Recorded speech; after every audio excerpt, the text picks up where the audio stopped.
퇴근길에 좋은 파트너 YTN 뉴스 FM 뉴스 정면 승부.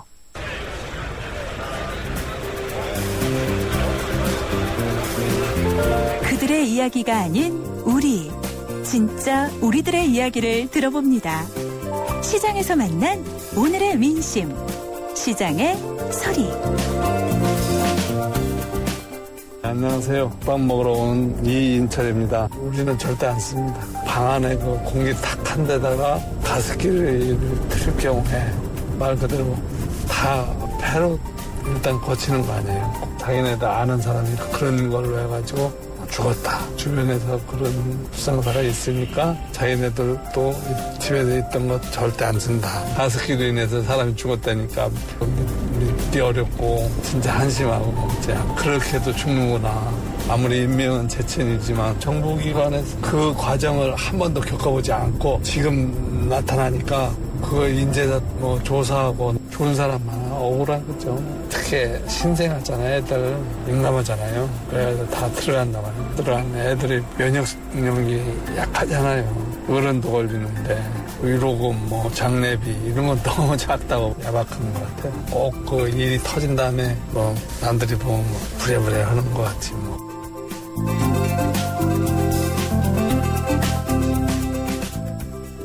네, 여러분은 지금 YTN 뉴스 FM 94.5 YTN 뉴스 FM 강존의 뉴스 정면 승부와 함께하고 계시는데요. 매일 3란두에서는 진짜 민심이 들리는 곳 시장에서 여러분들의 목소리를 듣고 있습니다. 오늘 시장의 소리는요. 국밥 드시러 시장에 나오신 이인철 씨의 말씀 들어보았습니다. 가습기 살균제 피해자들에는 보상이 너무 늦은 것 아닌가? 정부의 늑장 대응에 대해서 한 말씀 해 주셨습니다. 그리고 오늘 청취자 여러분께 드리는 예스와 노 질문은요. 이산가족 상봉 추가 제한 없다라고 한 정부의 입장에 동의하십니까? 라는 질문이었습니다. 보내주신 의견 약간 살펴보죠. 3990님. 예스를 적어주셨네요. 정부가 잘하고 있다고 보는데요. 북한과의 문제는 시간을 갖고 좀 지켜봐야지요. 라고 적어주셨습니다. 5280님께서는요. 노라고 적어주셨습니다. 정부는 북한이 대화에 응답을 안 한다고 해서 대화 시도를 포기하는 건 아니라고 봅니다. 아이가 말 안 한다고 엄마가 아이와 말을 안 한다는 건 말이 안 되죠. 아이가 스스로 말할 때까지 기다려주는 것도 현명한 방법 아닐까요? 라고 적어주셨군요. 네, 아직도 의견 안 보내주신 분들께서는요. 의견 보내주시기 바랍니다. 짧은 문자 50원, 긴 문자 100원의 유료 문자인데요. 우물정 0945. 우물정 0945로 의견 보내주시면 되겠습니다. YTN 라디오 어플리케이션 예스로도 듣고 계시는 분이 계실 텐데요. 예스 게시판에 글을 남기실 수도 있습니다. 의견 남겨주신 분들 중에서 추첨을 해서 선물을 보내드리겠는데요. 세계 지성인의 필독지, 월간 르몽드 디플로마티크 3개월 구독권, 그리고 맥스무비 영화 예매권을 보내드리도록 하겠습니다. 3부 들어가겠습니다. 연아가 알려주는 좋은 물의 조건. 물 드실 땐 꼭 수온지를 확인하세요. 저는 지하 180m 천연 안만수와 드넓은 구규림이 있는 해발 680m 강원도 평창을 꼭 확인해요. 깨끗해. 강원 평창수, 평창 동계올림픽 공식 먹는 샘물. 2014년 하이마트 첫 전국 동시 세일. 컴퓨터, TV, 에어컨 기획 특가에 최고 200만 원 캐시백과 최고 24개월 카드 혜택까지 이사 후 수고객에게 특별 사은품도 드립니다. 2월 28일부터 3월 23일까지 자세한 사항은 매장에 문의하세요. 전자제품 살 땐 하이마트로 가요.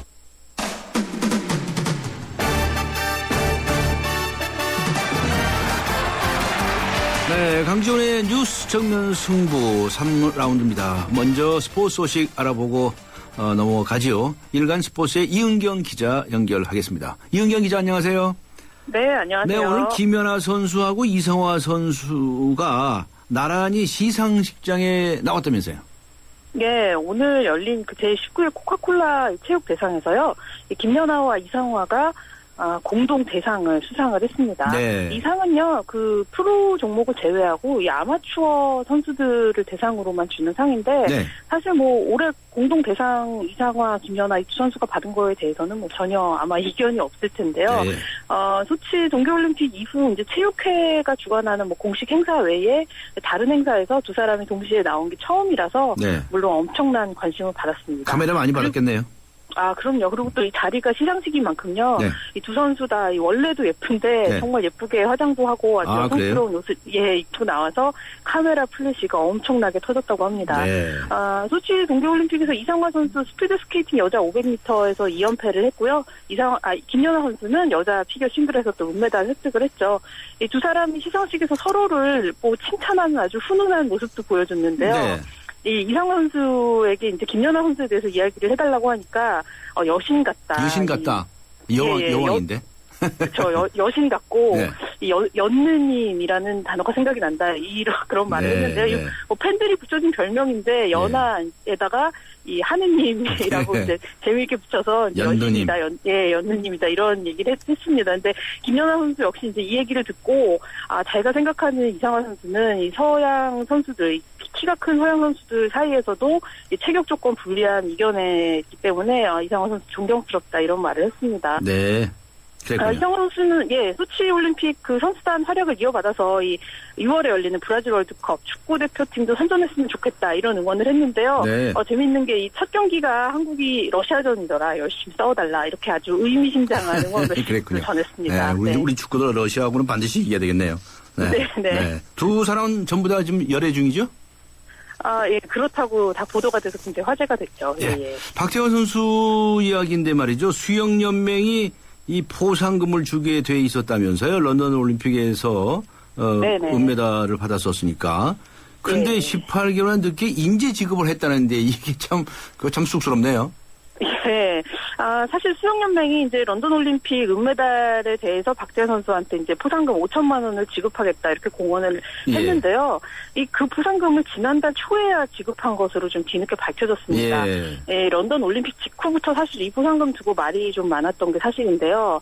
지난해에 수영연맹이 2012년 그 런던 올림픽 포상금을 박태현 선수한테는 통보하지도 않고 다이빙 유망주 전지훈련 비용으로 쓰기로 했다가 굉장히 논란이 됐습니다. 박태현 선수가 수영연맹하고 좀 사이가 좋지 않기 때문에 괘씸죄에 걸린 게 아니냐 이런 추측까지 나돌았는데요. 사실 이게 이제 지난해 논란이 되면서 수영연맹이 뒤늦게 박태현한테 다시 포상금을 지급을 하겠다 이렇게 말을 했는데 바로 그 포상금이 지난달에야 이제 지급이 된 겁니다.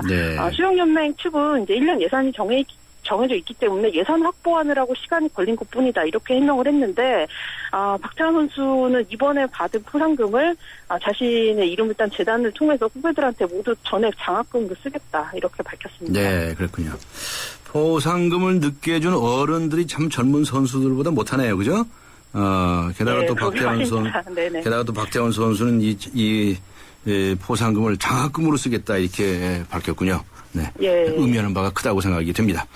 박지성 선수의 무릎 상태가 좋지 않다는 보도가 나왔는데 그 무슨 이야기인가요?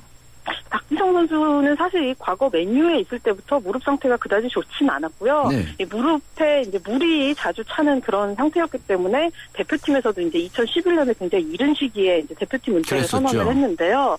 최근에 그 네덜란드 언론이 박지성 선수 무릎 상태가 아주 문제가 많고 이 경기 끝난 다음 날은 잘 일어나지도 못할 정도다 이렇게 보도를 했습니다. 근데 사실 박지성 선수 아버지하고 통화를 해보니까 무릎 상태가 안 좋은 건 사실인데 그 정도로 안 좋진 않다. 말도 안 되는 보도다. 이렇게 이야기를 했거든요. 근데 현재 박지성 선수 무릎 상태가 어떨지 그리고 과연 다음 시즌에 지금 아인트호벤 소속팀에서는 박지성 선수랑 다음 시즌에도 계약을 했으면 좋겠다 이렇게 밝혔는데요. 박지성 선수가 네덜란드에 남을지 아니면 영국으로 갈지 아니면 정말 은퇴를 할지 이런 부분도 굉장히 좀 궁금한 그런 부분입니다. 보도가 좀 앞서 나갔는지도 모르겠네요. 알겠습니다. 오늘 말씀 감사합니다. 고맙습니다. 네, 지금까지 일간 스포츠의 이은경 기자였습니다. 네, 지금 시각은 7시 17분을 향해 가고 있고요. 이 시각 교통 상황 알아보겠습니다. 박화영 캐스터입니다. 예, 하루가 금방 지나가듯이 봄비가 금세 지나간 저녁 퇴근길입니다. 도로 곳곳으로 좀 차가 많아지는 시간인 만큼 곳곳으로 시간을 오래 들여야 통과가 가능한데요. 강북에서 강남 가기도 어렵습니다. 남산 3호 터널이나 1호 터널 진행해서 강남 쪽으로의 진행이 어렵고요. 남부순환로 시흥 나들목에서 구로 나들목을 지나 오류 나들목까지도 교통량이 많아서 정체가 쭉 되고 있습니다. 내부순환로는 성수동 쪽으로 길게 밀리는데요. 성산 이전에서 정릉터널까지 구간까지 빼곡하게 차량들이 몰려 있고요. 반대쪽으로도 기름에서 정릉 구간으로는 속도 내기가 어렵습니다. 지금 봄비가 내리고 있는 고속도로 경부고속도로 서울 쪽으로 동탄 일대 밀려 있고요. 기흥 동탄에서 수원, 달래내에서 한남까지 밀립니다. 뉴스 정면승부 교통정보였습니다.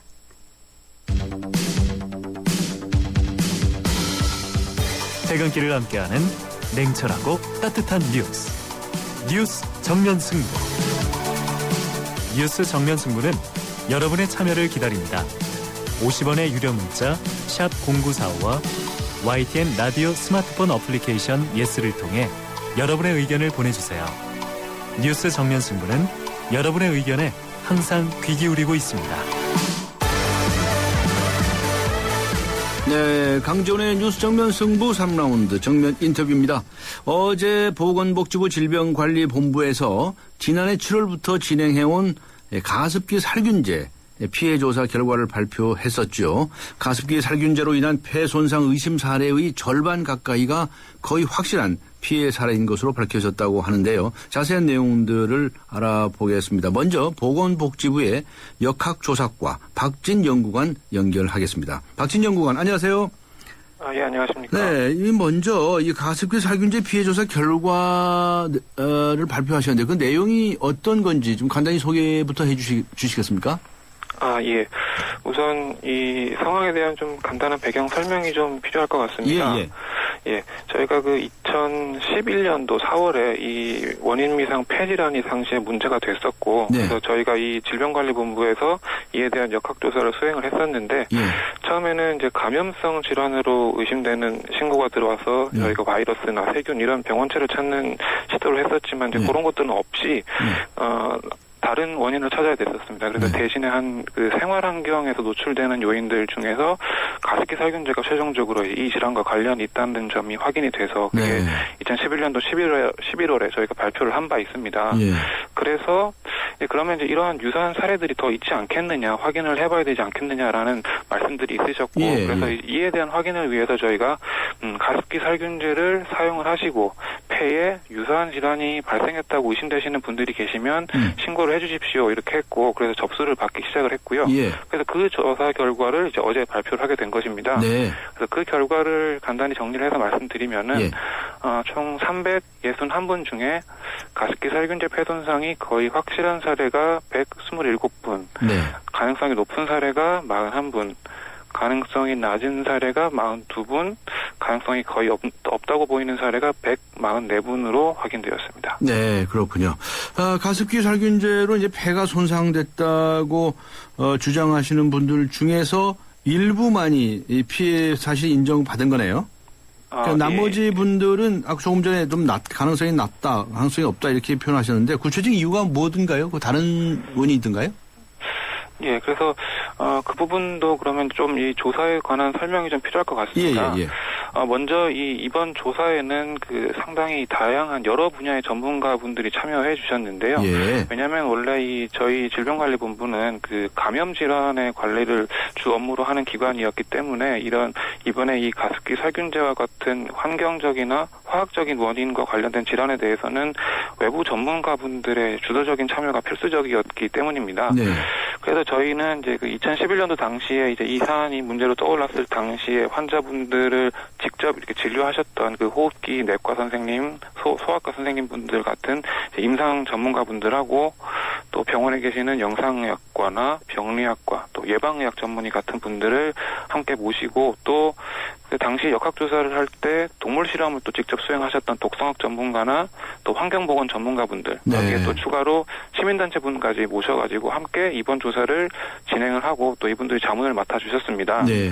그래서 이제 이번 조사의 초점이 원래 이제 이번 조사에 접수하신 분들은 이 가습기 살균제를 사용을 하시고서 건강에 이상이 발생한 것으로 의심된다라고 생각을 하고 계신 분들이기 때문에 이 점에 대한 확인을 하는 것이 조사의 초점이었고요. 그래서 개인별로 가습기 살균제로 인한 폐 손상이 가습기 살균제로 인한 그 폐 손상의 일반적인 특징이 얼마나 존재하는지를 임상학적으로, 영상의학적으로, 또 병리학적으로 이런 여러 가지 측면에서 확인을 했고요. 그래서 그 조사 결과 개인별로 폐 손상이 존재하는지 여부, 또 존재한다면 그 양상이나 정도가 어느 정도가 되느냐에 따라서 어제와 같은 결과가 판단되게 된 것입니다. 예, 그래서 이제 144명은 폐질환이 아니다 이런 식으로 이제 발표를 하신 거죠. 예, 그러니까 이 폐 손상에 관한 그 일반적인 특징이 안 나타났다 이런 말씀이시군요. 네, 맞습니다. 예. 네, 그런데 그 기준이라고 할까 판단 근거 이런 것들은 지금 방금 말씀해 주신 그런 겁니까?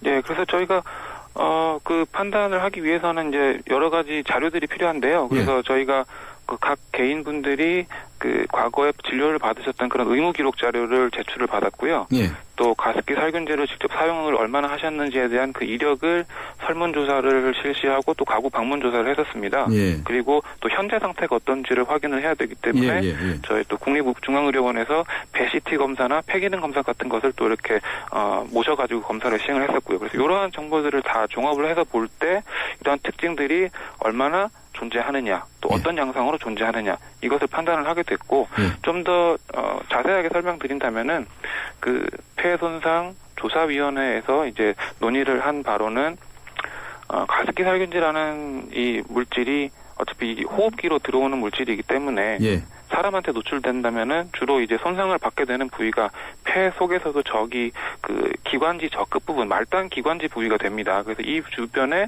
염증이나 손상이 주로 발생하게 되는데 이게 우리 그 2011년도 역학조사를 했을 때 발견됐던 그 환자분들도 이게 주된 소견이었고 그러한 소견들이 이번 그 접수하신 분들 중에 얼마나 많이 나타나느냐 이런 것들을 확인하는 것이 기본적인 판단 근거가 되었습니다. 예, 그렇군요. 잘 알겠습니다. 수고 많으셨고요.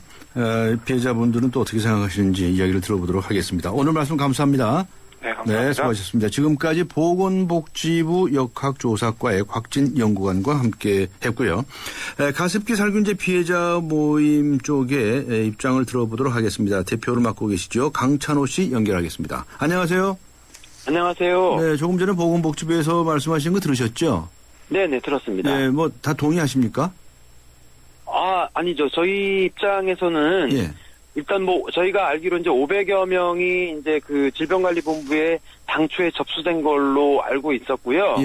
일단 그분들이 이 접수하신 분들은 이분들이 뭐 이렇게 사용하지도 않았는데 아니면 어떤 증상이 나타나지도 않았는데 이렇게 뭐 그런데 사례로 이렇게 신고하신 분들은 전 단 한 명도 없을 거라고 생각합니다. 예.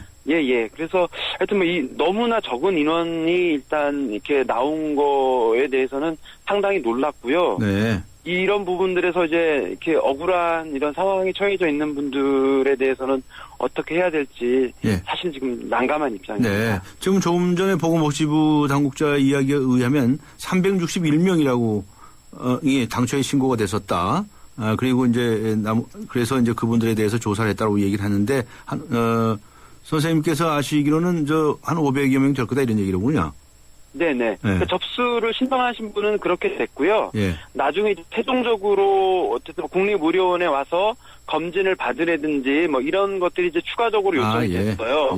근데 이제 그런 경우에 또 영상에 어떤 방사능이나 이런 데 또 노출이 돼야 되는데 이제 그런 부분들을 이제 기피해가지고 오지 않은 분도 있고 또 뭐 먼 거리 지방에 계신 분들이 서울까지 그런 거를 조사를 다시 받으러 와야 되는 부분들에 대해서도 이제 번거롭기 때문에 안 온 분도 있고 이런저런 사례들이 사실 그 안에는 이제 많이 있는 거죠. 그래서 그분들을 빼고서 아마 조사를 했다는 얘기가 응한 사람의 대상 중에서 이제 최종 판정을 한 거죠. 그런 것 같군요. 자, 그렇게 그런데 그 중에서 이제 가능성이 없다 또는 가능성이 낮다 이렇게 판단을 받은 분들이 있잖아요. 네네. 그런 분들 아세요? 아직은 이제 개별적으로 원래 이번 주에 통보가 오는 걸로 알고 있었는데요. 아직은 안 왔습니까? 아직은 개별 통보가 되고 있지 않기 때문에 그리고 이제 오늘 궁금해가지고 기다리다 못해서 이제 질병관리본부나 이런 쪽으로 개별적으로 문의를 해서 확인하신 분들은 몇몇 분들은 있는 걸로 알고 있습니다. 근데 아직 공식적인 어떤 통보가 온 건 없습니다. 아직 않고 이제 곧 오겠네요. 그렇죠? 네네. 그런데 그 중에서 피해자로 이제 접수를 했는데 보상을 받을 수 없는 분들이 나타나지 않겠습니까? 네네. 그분들은 어떻게 하실 생각이신가요? 아직 뭐 만나보시거나 하진 못하셨겠네요. 네네. 그러니까 내일 이제 국회의원회관 회의실에서 9시 30분부터 해서 이제 그 질병관리본부 쪽에서 이제 이 폐손상 조사위원회 함께 해가지고 결과나 이 진행상에 대해서 설명회를 하는 걸로 알고 있습니다. 그리고 더불어서 이제 저희도 거기에 대한 어떤 의견을 내는 공청회를 함께 준비하고 있고요. 그래서 그 과정에서 저희들이 어떤 입장들을 일단 밝히고 또 이제 그 최종적으로 이후에 이제 그 탈락하신 분들이나 이런 분들과는 또다시 좀 의견을 수렴하고 해서 어쨌든 원칙적으로 단 한 명도 어쨌든 억울한 사람이 나와서는 안 된다라고 하는 게 저희들의 이제 기본 입장이고요. 그런 기조 하에서 이분들이 어쨌든 이제 구제를 받아야 되고 어쨌든 이게 어떤 뭐 사각지대나 이런 어떤 판정의 사각지대에 놓여서 또다시 2차, 3차 이런 어떤 억울한 상황에 놓여서는 안 된다고 생각합니다. 네. 내일 뭐 자세히 얘기를 설명을 들어보시고 그리고 판단을 해보셔야 되겠네. 만약에 여기 피해로 인정이 되신 분들, 그런 분들은 이제 보상을 받으시게 되지 않겠습니까? 네네. 치료비죠. 이미 사용했던 치료비의 일부를 받는 겁니다. 네. 그럼 그 보상이 충분하다고 생각하십니까? 그러니까 사실은 저희가 이제 이 정부의 그 의료비 지원 계획이 발표됐을 때부터도 저희는 이제 여러 가지 피해 유형이 있고요. 그 중에서도 이제 막 생계나 이런 어떤 생계 곤란이든 과다한 치료비를 지출해서 향후 치료비를 더 이상 감당하기 어려운 긴급한 분들이 계세요. 그래서 이런 분들에게는 정부의 긴급 지원이 정말 필요하다. 이런 부분들로 이제 이해를 했었고 정부의 의료비 지원은 이제 사실 그런 연장이라고 저희는 보고 있고요.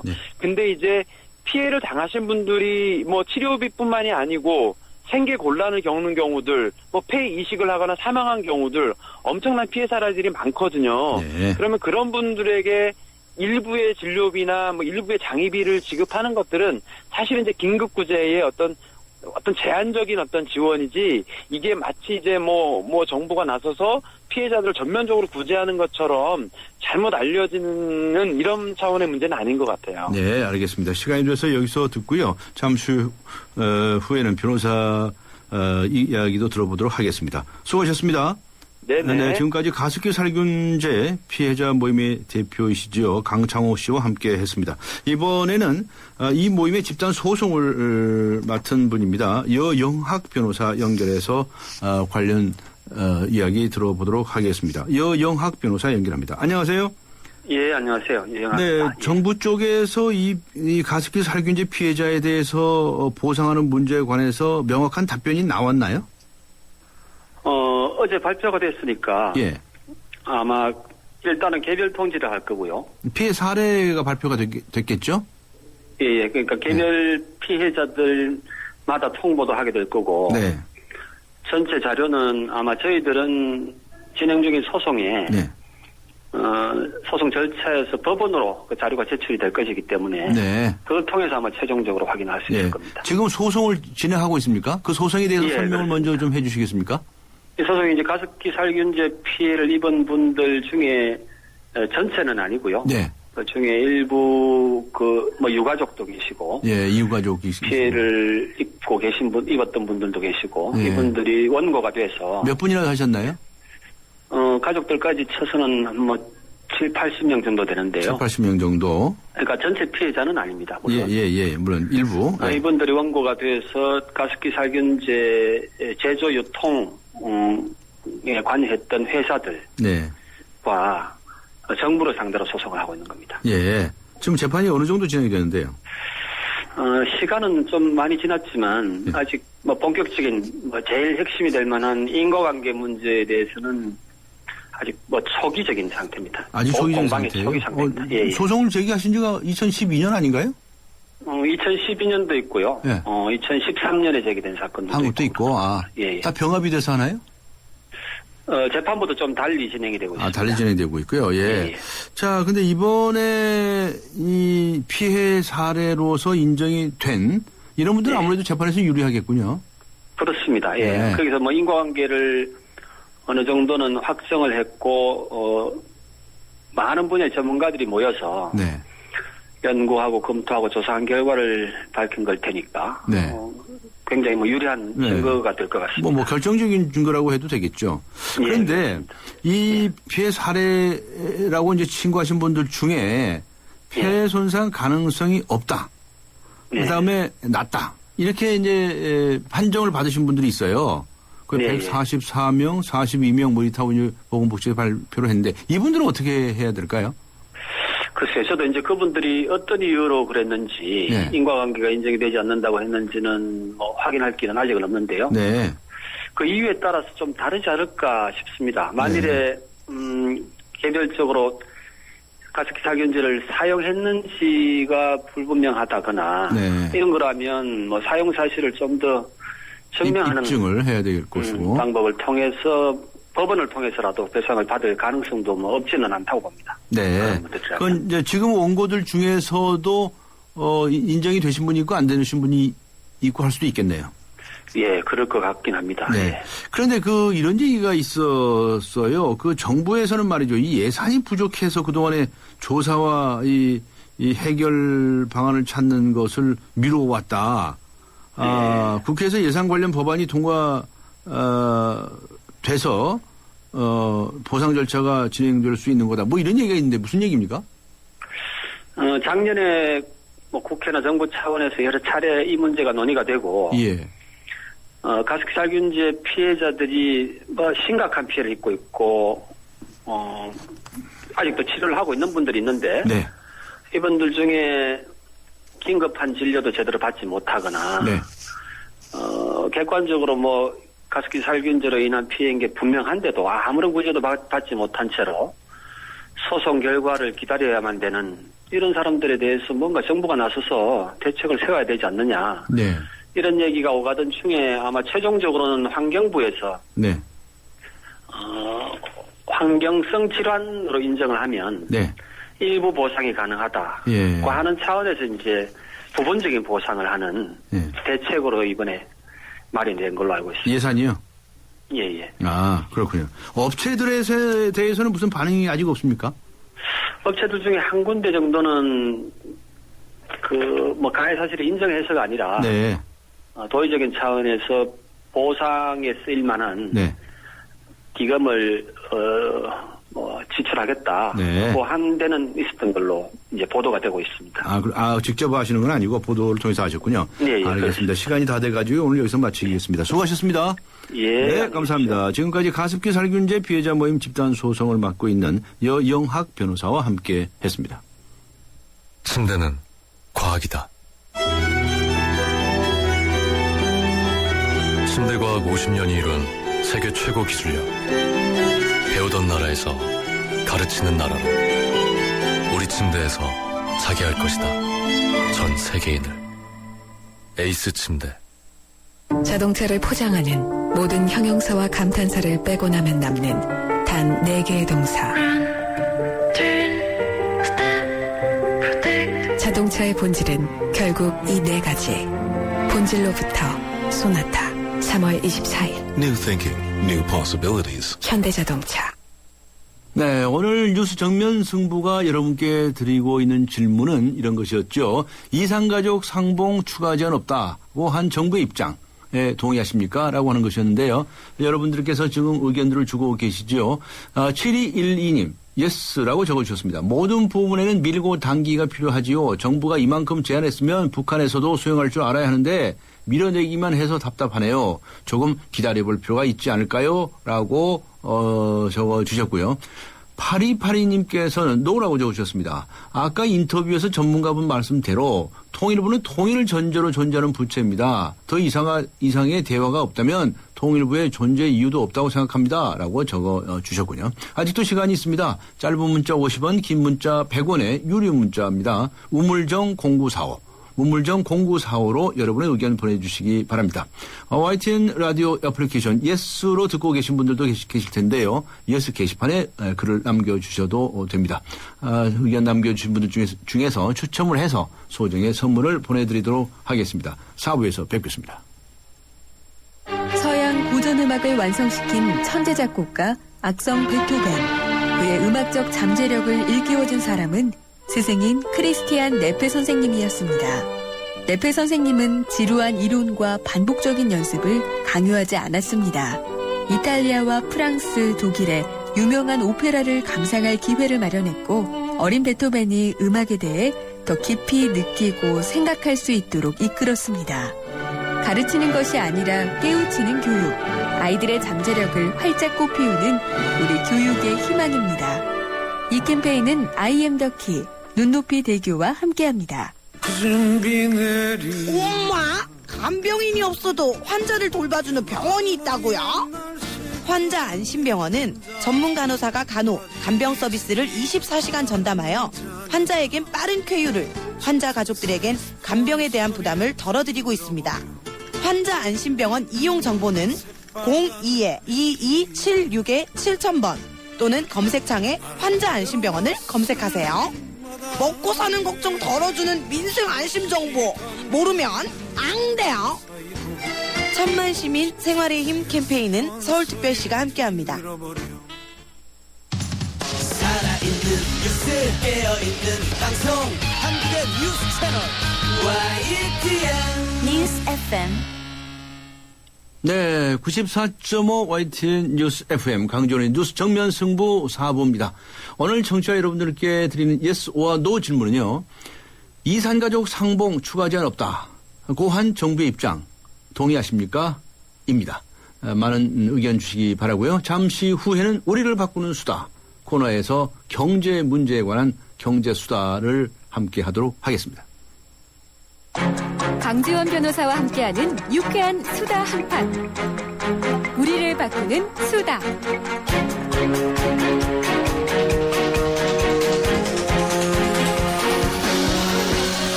네, 우리를 바꾸는 수다. 수다가 세상을 바꿀 수 있습니다. 오늘은 경제 수다를 떠는 날입니다.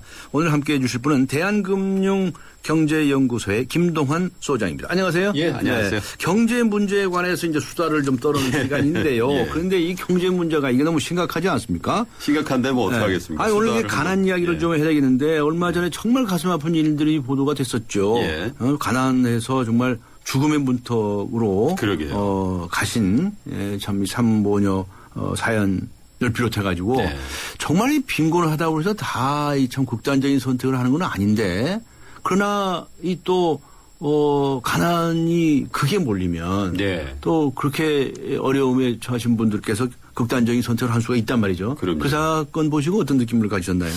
참 우리 사회에 저 일말의 어떤 안전망이 이렇게 그 연결되지 않은 사람들이 이렇게 많은가 그랬어요. 그러니까 그 다들 어려워서 다들 이제 뭐 자살이란 극단적인 선택을 하는 건 아닙니다만 그 상황에 몰려보지 않은 저희들이 할 얘기는 아닌 것 같아요. 예. 그런데 그렇게 가난하신 분들이 많습니까? 굉장히 많습니다. 그러니까 이 경제학 공부하신 분이죠. 예. 경제학적으로서 가난이라는 건 어떻게 표현을 해요? 정의가 있을 것 같아요. 저 변호사님 통상 그 주변에 부자다 가난하다 뭘 기준으로 얘기를 하세요? 그러니까 다 본인들 느낌 같아요. 네, 돈이 많냐 없냐 이걸로 통상 하죠. 돈 가진 무슨 부동산까지 재산이 많냐, 재산. 그 좀 덜이냐 이걸로 이제 부자 빈자를 나누는데 경제적으로는 이제 가난을 빈곤이라고 하는데 이 상대적 의미나 절대적 의미 모두 소득을 기준으로 저희가 가난을 이제 정의를 하거든요. 소득을? 예. 그래서 이제 상대적 의미의 빈곤은 이제 중산층 이하 계층을 얘기를 합니다. 그러니까 경제적 하류 계층을 얘기를 하는데요. OECD가 중산층을 어떻게 개념 정의를 하냐면요. 전체 인구를 소득순으로 한 줄로 쭉 세워놨을 때 딱 중간에 해당되는 소득을 기준으로 해서 밑으로 50% 그러니까 중간 소득이 50%가 안 되는 걸 이제 경제적 하류층이라고 하거든요. 딱 가운데의 중간? 예, 딱 가운데 소득의 반이 안 되는. 예. 그 밑에를 이제 경제적 하류층이라고 하죠. 그래서 이분들을 이제 경제적 의미에서 상대적 빈곤층이다 이렇게 얘기를 하고요. 반면에 이제 절대적 빈곤층이라고 하는 거는 각 국가마다 어떻게 얘기하면 그 최저생계비 기준이라는 게 있거든요. 그거에 못 미치는 수입, 소득을 올리는 분들을 이제 절대적 빈곤층이다 이렇게 정의를 합니다. 네, 빈곤율이라는 말도 있어요. 그렇죠. 이 상대적 빈곤층이 전체 인구에서 얼만큼 차지하냐 이걸 이제 상대적 빈곤율이라고 얘기를 하죠. 네, 그 뭐 설명 좀 해봐 주세요. 지금 우리나라의 상대적 빈곤율은 어느 정도 되는 거예요? 통계청이 집계한 걸 보니까 2012년도 통계예요. 1인 가구를 포함해서 상대적 빈곤율이 전체적으로 14% 수준인데요. 그러니까 그 해 중간 소득의 절반인 1,068만 원 이하 소득인 분들이 그만큼 된다는 얘기예요. 네. 이걸 이제 월별로 환산을 하면 월간 수입으로 한 89만 원 정도 되니까 이거 너무 작지 않냐 이렇게 말씀하실 수도 있는데 2인 가족 결혼한 분들이라면 월에 한 178만 원 정도를 못 번다. 그러면 우리 사회 기준으로 보면 상대적 빈곤층에 해당한다. 이렇게 볼 수가 있는 거죠. 네, 그러니까 중간 소득이 한 2천 몇백만 원 되나요? 그렇죠. 2천만 원 조금 넘는 거죠. 네, 2천만 원 정도 되는데 연 예. 한 달에 한 200 가까이. 그렇죠. 네, 그 정도면 이제 중간이라고 할 수 있는데 네. 그것의 절반도 안 되시는 분들. 예. 이런 분들이 14%나 되신다고요? 그렇습니다. 아, 그렇군요. 그런데 최저 생계비 말씀하셨잖아요. 네. 최저 생계비도 못 버는 가구는 얼마나 돼요? 그러니까 먼저 우리나라 그 지금 현재 최저 생계비 기준이 얼마인지 알아볼게요. 예. 우리 정부가 발표한 올해 기준이요. 2인 가족 기준으로 127만 원 정도 돼요. 약 100만 원. 예, 그리고 4인 가족 기준으로 163만 원 정도 되거든요. 163만 원. 그러니까 여기에 못 미치는, 그러니까 가구 구성원 전체의 합산 수입이 여기에 예. 못 미치는 데가 이제 절대 빈곤층이라 이렇게 보는데 인구수로 보면 한 410만 명 정도가 해당된다 이렇게 돼 있거든요. 그러니까 전체 인구의 한 8% 정도는 최저 생계비도 못 보는 절대 빈곤층이다 이렇게 보시면 됩니다. 아니 우리나라 왜 이렇게 이렇게 형편이 어려우신 분들이 언제 이렇게 많이 들었나요? 우리도 모르는 아니 우리나라가 지금 세계에서 말이죠. 경제적으로는 10위권에 들어가는 나라 아닙니까? 네. 200몇십 개 되는 국가에서 그렇죠. 열 손가락에 왔다 갔다 하는 그런 국가인데 이거 말이 됩니까? 근데 네? 더 심각한 거는요. 예. 지금 말씀드린 8% 뭐 14% 예. 이런 거보다 설문조사를 해보면요. 예. 우리 국민들이 훨씬 더 많은 분들이 나는 가난하다 이렇게 느낀다는 거예요. 아.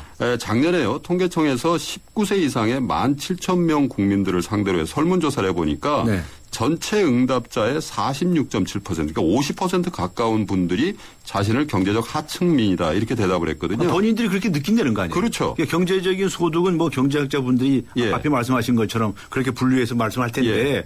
본인들이 느끼기에는 체감하는 건 그렇다는 거예요. 체감하는 것은 하층민이다. 그 예. 절반 정도가. 예. 근데 더 심각한 거는 예. 똑같은 설문을 1988년에 했을 때는 예. 한 30% 정도만 하층민이다 이렇게 얘기했으니까 한 20여 년 사이에 굉장히 많은 분들이 늘었다는 거죠. 예, 하층민이라고 느끼는 분들이 많이 늘었다는 거죠. 근데 이제 최근 들어서 정부 복지 예산은 굉장히 늘고 있거든요. 네. 그런 상황을 감안해서 봤는데도 이 하층민이라고 느끼는 분이 늘었다는 거니까 네. 사실상 우리 국민들이 느끼는 경제적인 양극화란 문제 이게 얼마나 심각하냐 이렇게 얘기를 할 수 있는 거죠. 네. 그런데 사실 이제 본인이 느낀다고 하는 건 말이죠. 좀 심리적인 문제도 있어요. 그죠? 네. 현실을 받아들이는 예. 뭐 이게 심리적인 문제인데 저는 그보다도 더 저번에 본 것처럼 이 절대 빈곤층 예. 분들은 정말 그 본인의 책임이라고 믿을 수가 없거든요. 그렇죠. 그렇지 않습니까? 사회 우리 문제라고 사회 전체가 하죠. 떠맡아야 할 문제고 정말 그분들 우리가 방심한다고 한다면 우리가 죄악을 저지른 거 아닙니까? 전 그렇게 봅니다. 네? 우리가 뭔가 좀 해야 되는 거 아닙니까? 그렇죠. 예. 어떻게 해야 되나요?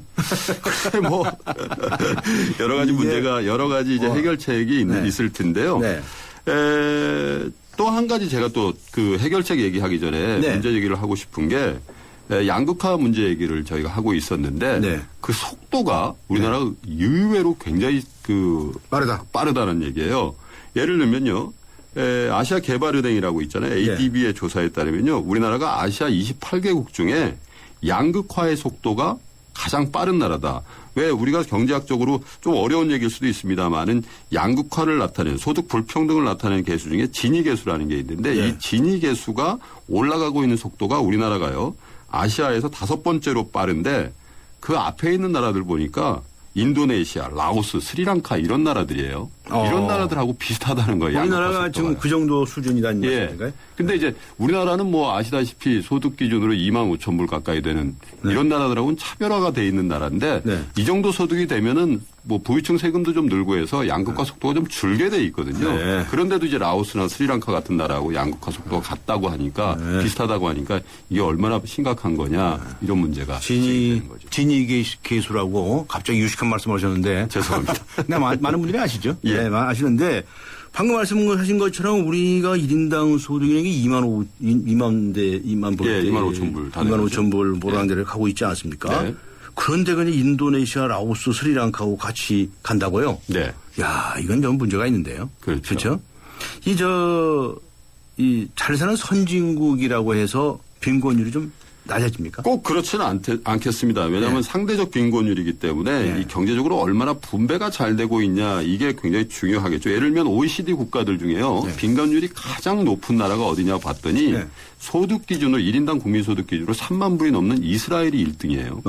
그리고 우리보다 1인당 그 국민소득이 2배 가까이 되는 미국도 빈곤율이 우리보다 높습니다. 그래서 현재 우리나라의 빈곤율은요. OECD 국가 중에 6인데 작년까지만 2011년까지만 해도 8위였거든요. 그러니까 두 순위가 이제 밀렸는데 일본하고 스페인에 밀려서 우리가 8위가 6위가 됐습니다. 네, 실상을 좀 알아보았는데 이 가난과 부자의 문제 이거 참 어려운 문제 아닙니까? 이거 인류 역사하고 같이 가는 문제인데 근데 저는 다시 말씀드리지만 우선 절대 빈곤층은 우리가 무슨 수를 써서라도 일정 수준을 올려야 된다.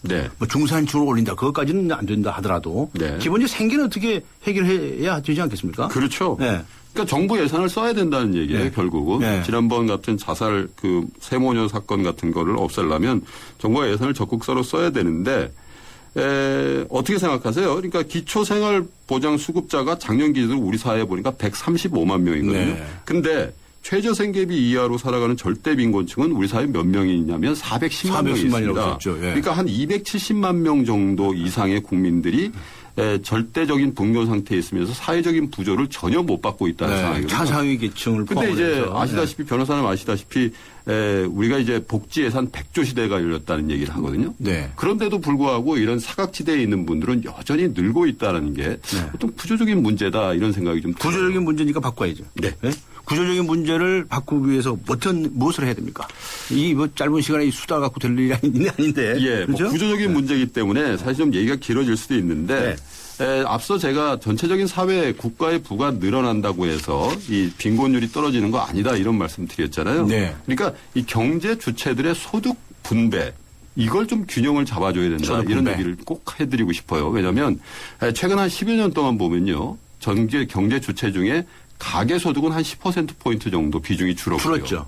기업소득은 그만큼 늘었거든요.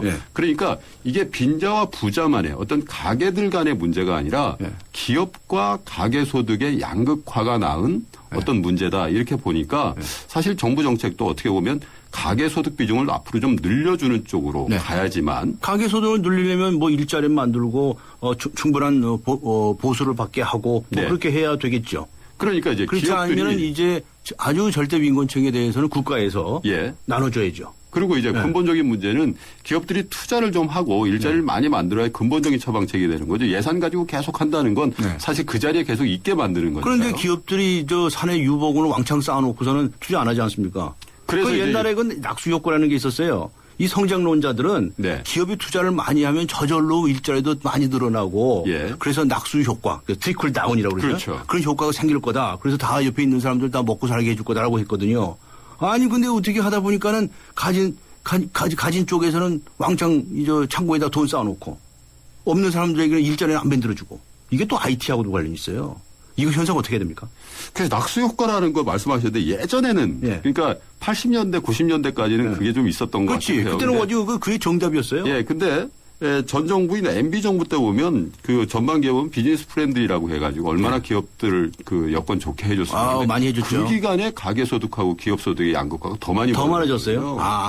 그러니까 사실 이 낙수 효과라는 게 최근 들어서 좀 없다. 그래서 최근에 이제 그 박근혜 대통령도 쓸데없는 규제 이거 암덩어리다 뭐 이런 표현까지 하면서 규제를 좀 철폐하자 이런 얘기를 하시잖아요. 근데 그거 굉장히 그 공감이 가는 얘기입니다. 그런데 정부가 한 발짝 더 나가서 해야 될 건 뭐냐면 그렇게 규제 철폐해줘서 기업들의 여건이 좋아졌으면 돈을 많이 벌 거 아니겠습니까? 그 이후에 투자를 얼마나 할 거고 일자리가 얼마나 늘리는지도 사후적으로 정말 정밀하게 검증해서 그 부분이 잘 안 된다면 세금을 올리는 것까지도 포함해서 어떤 조치를 좀 해야 되는 거 아닌가. 그거 좋은 아이디어네요. 그런데 그렇게 만일 지원을 받고 말이죠. 더 솔직히 말해서 우리나라 대기업에서는 말이죠.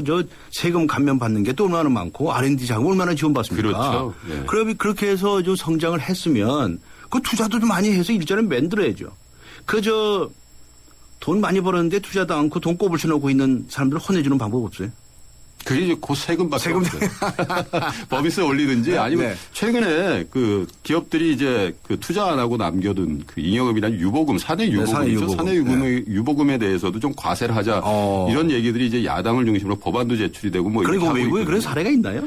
우리나라도 91년도에 그 10년 동안 그런 그 법제도를 유지를 했었죠. 그러다가 2001년도에 폐지한 법인데요. 이게 원래는 그 주식회사 제도에서 주주들한테 배당을 많이 좀 해줘라. 배당 안 하고 유보 많이 하지 말고 그런 차원에서 했는데 최근에는 약간 해석이 달라가지고 투자 촉진책으로 나오고 있거든요. 그래서 과연 이제 재계라든지 뭐 정경련 이런 데서는 그거 한다고 해서 투자 많이 하겠냐. 해외에다 투자할 수도 있고 그런 거니까요. 그래서 실효성에 대해서는 조금 더 저희들아 연구해봐야 되겠습니다만 어쨌든 변호사님 말씀대로 규제 철폐해가지고 기업들 여건 좋게 해줘서 소득이 많이 는다면 그거에 대해서 적당히 넘어가고 투자 안 하고 일자리 많이 안 늘리면 어떤 방법으로든지 혼내줘요? 예.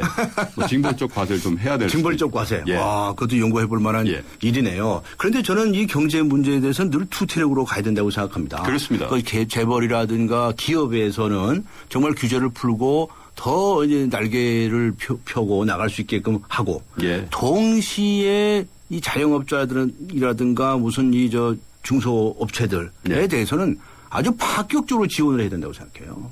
근데 그 지원이 저는 아주 적다고 생각하는데 어떻게 보시나요? 저도 적극적으로 동감합니다. 아, 그러세요. 고맙습니다. 예. 아주 이 저 자영업자분들 요새 오늘도 손님이 몇 분이 오시나 이거 걱정하시는 분들 많거든요. 그러니까 지금도 얼마나 그런 그 임대차 보호법이라든지 이런 것들의 사각지대가 얼마나 많습니까? 서울시에서 조사를 해봤다는 거 아닙니까? 우리나라 그 자영업 하시는 분 상가 임대에서 하시는 분들이 평균 그 점포에서 얼마나 오랫동안 장사를 하냐 보니까요. 1년 7개월밖에 못 버틴다는 겁니다. 아, 네. 그러니까 복지 예산 말씀하셨지만 복지 예산은 정말 어려우신 분들 앞에 말씀하신 것처럼 그렇게 극빈자분들이 정말 이렇게 극단적인 선택을 하지 않도록 정말 그렇게 우리가 특별히 배려를 해야 되고 필요하다면 예산도 좀 늘려야죠. 예산도 좀 늘려야 되고요. 방법론을 좀 바꿔야 될 필요성이 있는 것 같아요. 어떤 왜냐하면 그 지금 이제 세모녀 사건처럼 사회적인 안전망에 한 가지도 혜택을 못 받는 분들이 늘어서 문제거든요. 그런데 2000년대 들어서 실제로 이 수급 대상자, 기초생활보장제도의 수급 대상자는 좀 줄었는데 여기에 대해서 그 예산은요 3배 가까이 늘었습니다. 그거 이상하네요. 그러니까 기존의 수급 대상자에 대한 그 보호 대책을 강화하는 데 쓴 거죠. 의료 수급이라든지 이런 게 많이 늘고 또 최저생계비 기준이 계속 늘면서 지급되는 액수는 굉장히 늘었거든요. 그러니까 이분들이 이걸 충분하다고 생각하지는 않으시겠지만 제가 좀 전에 말씀드린 것처럼 한 가지라도 사회적인 부조의 혜택을 보고 있다라는 심정적인 위안만 있더라도 자살 같은 극단적인 그 선택은 하지 않을 수 있다. 그리고 만약에 그분들이 내가 어디 가서 이런 내 사정을 얘기할 수 있는 데라도 있겠다라는 기대가 있었으면 한 군데라도 가서 찾아가서 그런 자살이라는 그 극단적인 선택을 했을까라는 그런 안타까움이 있는 거예요. 정말 어려우신 분들을 항상 받아주고 대화를 해줄 수 있는 그런 시스템을 강구하는 것도 중요할 것 같아요. 그런데 앞에 말씀드렸지만 요즘 무슨 중소기업을 육성한다는 이야기가 있긴 있는데 좀 약하지 않습니까? 어떻게 보시나요? 글쎄요. 저도 그 변호사님 생각하고 동일한데요. 그 이 정부가 출범했을 때 대통령이 당선자 시절에 가장 먼저 만났던 분들이 중소기업이었고 또 중소기업을 위한 정부가 되겠다라는 얘기도 했거든요. 그 위에 창조경제다 뭐 이렇게 해서 중소기업 활성화 대책에 대해서 대체로 뭐 정책도 내놓고 하고 있는데 다시 대기업 정책으로 대기업 그 우선 정책으로 돌아가는 거 아니냐 이런 비판들이 좀 있거든요. 그래서 초심으로 좀 돌아가서 중소기업을 좀 살리는 이 시간에 수다를 더 많이 떨어서 경제를 수다를 많이 떨어서 세상을 바꿉시다. 감사합니다. 수고하셨습니다. 예, 고맙습니다. 대한금융경제연구소의 김동환 소장과 함께 했습니다.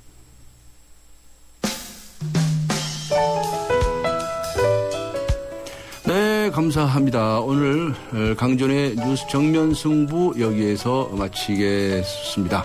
시간이 다 됐네요. 지금까지 프로듀서 신아람, 기술감독 신봉선, 안홍진, 작가 정선임, 강혜연, 그리고 진행의 강지훈이었는데요. 오늘 의견 보내주신 분들 중에서는 휴대전화 뒷자리 3990님께 선물 보내드리도록 하겠습니다. 여러분 감사합니다.